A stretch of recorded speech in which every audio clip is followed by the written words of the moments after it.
merespon, biarkan saja, nanti hilang-hilang dengan sendirinya kok. Oke Bapak Ibu, jadi nggak usah takut dengan sensasi A, B, C, D dan sebagainya. Itu adalah kelistrikan dalam tubuh kita.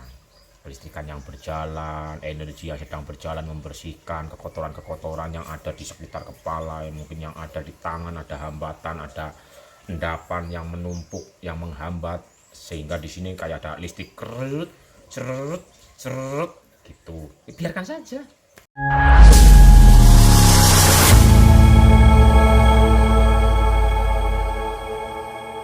Saat kita praktek sadar nafas atau meditasi, yang namanya sensasi itu banyak banget. Jadi kita jangan terfokus oleh sensasi A, B, C, D dan sampai Z. Tetap nikmati saja nafas kita. Umpama kita merasakan sensasi, udah sadari saja. Semua yang terjadi, entah badan rasanya mau goyang-goyang lah, entah perindang-perinding lah, atau kayak ada semut yang berjalan lah, semua itu adalah sensasi. Kita tetap sadar kepada nafas kita ini. Umpama kita mau memperhatikan sensasi itu, cukup menjadi penyaksi saja.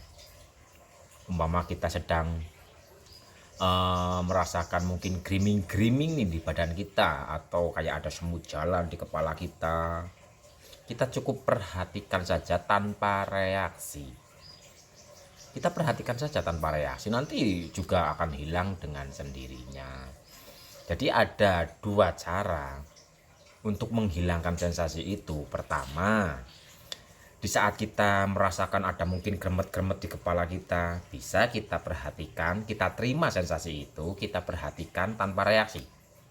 Yang kedua, kita kembali kepada memperhatikan nafas, atau memperhatikan apalah, kempas-kempisnya perut atau detak jantung, kita perhatikan. Bukan fokus loh Bapak Ibu. Memperhatikan kempas-kempisnya perut sama fokus kepada kempas-kempisnya perut itu beda. Kalau kita menyadari, kita merasakan dan memperhatikan kempas-kempisnya perut, itu pasti saraf kita, diri kita akan anteng, akan rileks. Tapi kalau kita fokus, itu akan tegang. Jadi perlu dipahami antara fokus sama menyadari, memperhatikan, menyaksikan itu berbeda. Kalau fokus itu otak kita yang ditujukan kepada satu titik. Tapi kalau menjadi penyaksi, kita itu menyadari, memperhatikan, merasakan tanpa reaksi. Dan fokus itu tegang, sedangkan penyaksi itu anteng atau tenang. Jadi sensasi apapun, ya terima, atau kita sadari saja udah.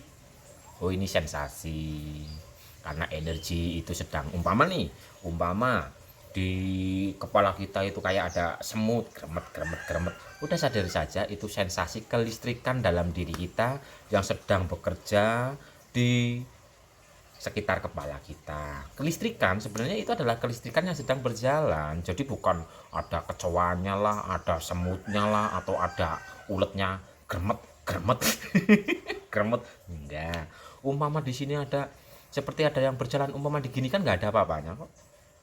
Nggak ada apa-apanya, wong itu kelistrikan kok. Kelistrikan dalam tubuh kita yang sedang berjalan, yang sedang yang sedang bereaksi. Tapi biarkan saja, kita kembali lagi ke nafas, kita kembali lagi ke kempas-kempisnya perut, menyadari, merasakan, memperhatikan tanpa reaksi. Umpama di sini nih, gremet kayak gitu, kita perhatikan saja, nggak apa-apa. Tapi tidak bereaksi. Yang dimaksud bereaksi adalah ini apa ya, maksudnya apa ya, jangan-jangan ini ya, jangan-jangan itu ya. Lah itu berarti kita memperhatikan dengan reaksi, fokus dengan reaksi. Tapi memperhatikan tanpa reaksi, perhatikan monggo, tapi cukup disadari, dirasakan, nggak apa-apa, dirasakan pun nggak apa-apa, tapi tanpa reaksi, tanpa pertanyaan, tanpa dalam otak kita ini, dalam kepala kita ini, tanpa merespon. Biarkan saja, nanti hilang-hilang dengan sendirinya kok. Oke Bapak Ibu, jadi nggak usah takut dengan sensasi A, B, C, D dan sebagainya. Itu adalah kelistrikan dalam tubuh kita. Kelistrikan yang berjalan, energi yang sedang berjalan membersihkan kekotoran-kekotoran yang ada di sekitar kepala, mungkin yang ada di tangan, ada hambatan, ada endapan yang menumpuk, yang menghambat, sehingga di sini kayak ada listrik kerut, cerut, cerut gitu. Biarkan saja itu mengalir apa adanya. Kita tetap nikmati saja nafas kita, mau memperhatikan monggo, tapi nggak usah bereaksi. Gitu Bapak Ibu, jadi nggak usah takut. Asal kita benar-benar menjadi penyaksi atas atas sensasi tanpa reaksi, maka sensasi itu akan hilang dengan sendirinya, sehingga kita benar-benar menyadari keutuhan. Kita menyadari keutuhan, dan pada akhirnya, ya nggak tahu kapan, kita akan menjadi penyaksi sejati atas keutuhan diri ini. Terus lanjutkan, tak perlu takut dengan sensasi. Gak usah melekat kepada sensasi, gak usah bingung atau dibingungkan oleh sensasi. Cukup sadari, rasakan, nikmati yang sedang kita alami, yang sedang kita jalani, tanpa kita melekat kepada apapun. Cukup menjadi penyaksi sejati.